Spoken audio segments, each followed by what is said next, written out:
disabled. Reconnecting. I'm live, I'm learning. Okay, I've never done this before, so it's asking me all these questions. Okay, why would it ask me to learn more right now when I'm 16 seconds into this? Okay, wow. I wanted to come here because I want to, I don't think I labeled this. Mercy, do I have to do it later? The idea is that we are going to take the terrible off our creatively brilliant 2-year-olds, the Be Fit way. I'm realizing that, we say terrible twos, like it's just like applesauce or the gym. Like, a child is not terrible. Yet, definitely they give us a run for our money because they naturally go against the grain, and that's an amazing thing to be honest with you, because that's what creates creativity and innovation. Think about it. The thing is that they know one thing, and then they're creatively saying, well, what happens if I do this, or what happens if I say this, or if I copy this, or if I go over here or do the opposite of what I'm being told to do. It's a natural thing that they do. So, hey, huh? Okay. You want to be live with me while you're telling me I'm ready? It's time for me to go to the gym. But I just wanted to put this out here really, really quick because also I've never done this on YouTube before. I'm a minute and 37. I like how it shows me the time as I'm going.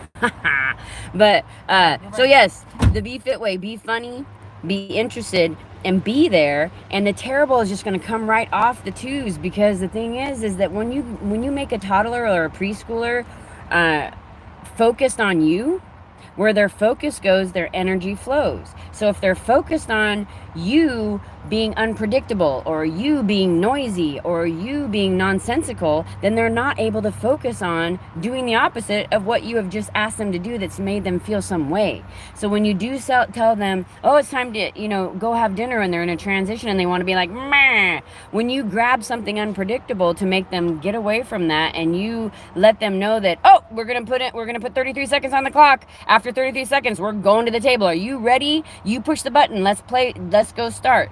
Push start.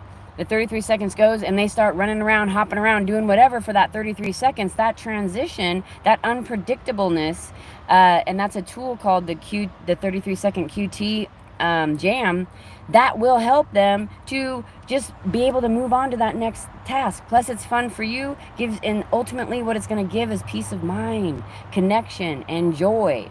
And that, to me, is probably the easiest thing. Hi, Dim. I hope I said your name right. That is probably the easiest thing for us to do. And transitions are technically the hardest thing sometimes, because no one wants to be focused on something and then be told, go do something else. Anyway, so I just wanted to put that out there. This is my very first live video on Facebook. And my name is Angela Whalon, and I am on a mission right now to help parents and to tap back into their inner child, to remember their childhood, to remember the things that might have frustrated them, made them feel some way. Like, for example, I remember feeling loved and unloved at the same time. I remember feeling heard and unheard at the same time. I remember one parent saying one thing and the other one saying another thing, and trying to do both things, but because they contradicted each other, I was lying to one of them at some point, or I was defying one of them by obeying the other one. It was really an awkward moments.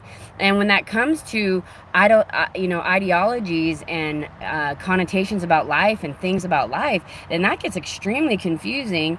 And that's one of the things that creates power struggles and pushback. And I'm not going to do it. I don't want to, or I'm going to do this time. So when we are funny, and so we're fun, unpredictable, noisy, nonsensical, and when we are youthful, then it helps the children to focus on us.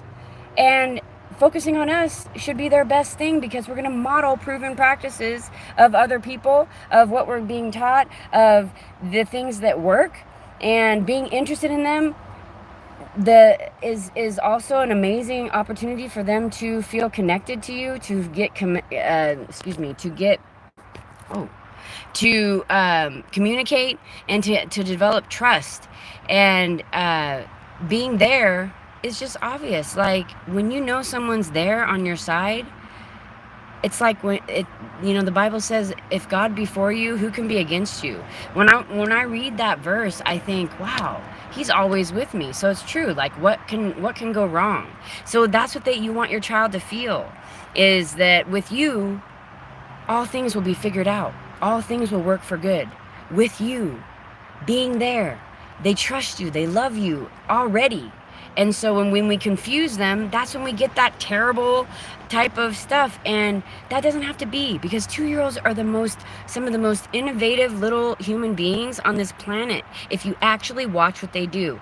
An infant, from the time that they come out, going from water to air up to a year, learn so many things. Go back right now and list how many things you realize that an infant from 0 to 1 learns, from breathing air to walking and saying words. And then think about the last year of your life and how many things you actually learned. And then try to tell me that children don't understand, or that we can't learn from them. Let's go. We're gonna take the terrible off twos. I have a B-Fit masterclass that's coming up on July 19th, and I would love for you to come. God bless you, and I am getting off here. It's almost 7 minutes. It's too long. All right. This is kind of fun for my very first time, but I don't know how to do this, so it's not like Facebook where it just says to go off. So what do? Push the X? What in the world? Hi, Ava. Do I just push the X? Hey! Yes. I've never done that before, so I don't even know.